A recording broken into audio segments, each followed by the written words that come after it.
Hi, I'm here at Trumbull Kitchen with Brian Mitchell. Trumbull Kitchen is part of the Max Restaurant Group right here in downtown Hartford.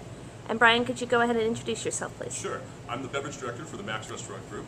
I am overseeing all of the wine, beer, and spirits department. So today what we're going to do is demonstrate how to make a Brooklyn cocktail. This is a throwback cocktail from the early 1900s and involves a couple of ingredients that haven't really been available for many years, but it's a delicious drink, somewhat similar to a Manhattan, but a little bit different take.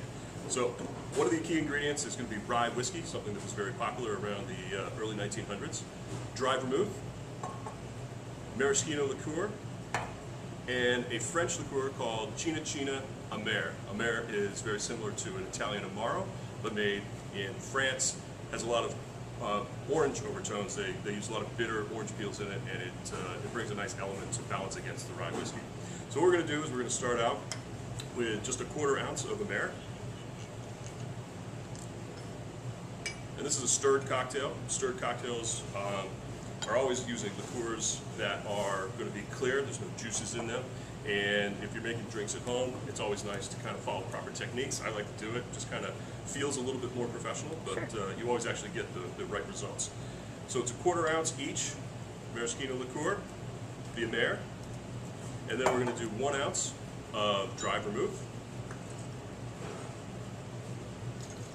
And if someone doesn't have those two particular liqueurs at home, is there a trade-off Yep. that you'd recommend? So these are all accessible. You can buy them in your local liquor stores. For the Amer, if you don't have that, orange bitters, which you can get in the grocery store or in a package store, are easily interchangeable.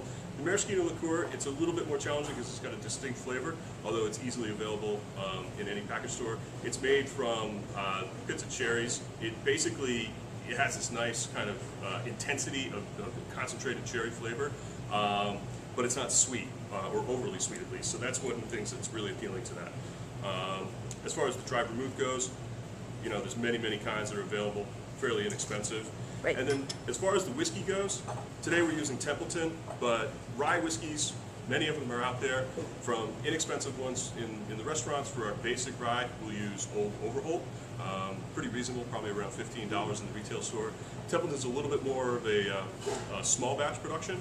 I like the nuance in that. It brings a little bit extra character, but any rye whiskeys really out there can do. So I've got my spirits and mixers all in my mixing glass. I'm going to throw in a little bit of ice. So there's no shaker involved with this at all? This is not a shaken cocktail. This is a stirred cocktail. Nice. And nice spoon here. And I like to stir for a long time, usually 30 to 40 seconds. It gets a couple key components into the drink. Not only does it get it cold, but it also brings the proper amount of dilution. The melt from the ice is important. It helps to dilute and soften the impact of the alcohol and the spirits. You've got a lot of strong flavors in this too. So. Yep. But they're going to come together nicely, and it's not going to be an overly intense drink when you actually sip it. One of the key rules is to see a little bit of a chill on the outside of the glass. Once you see that, you know you're getting a good cold combination here. Oh, good to know. So what we're going to do now is just strain this off. Got a chilled martini glass.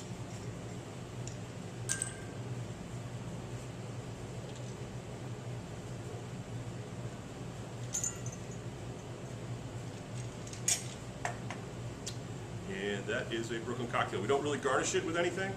It's a straight up drink, just like a Manhattan, but it's got such a complexity of flavors in there from the ingredients that we use that it's quite delicious. Nice and simple, a good variation for people who really like Manhattans too. Absolutely. Great, thank you so much.